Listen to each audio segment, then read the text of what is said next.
से लेकर इंद्र तक हर कोई आमंत्रित था, परंतु एक नाम उसमें अनुपस्थित था, महादेव शिव का।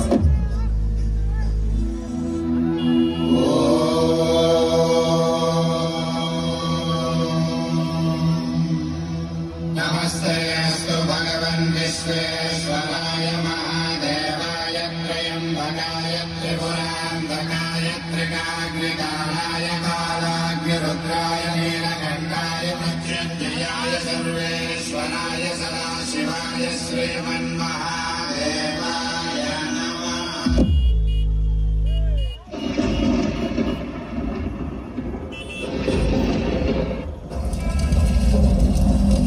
जिस शरीर से मैंने भगवान शिव का अपमान सहन करते हुए देखा है, उस शरीर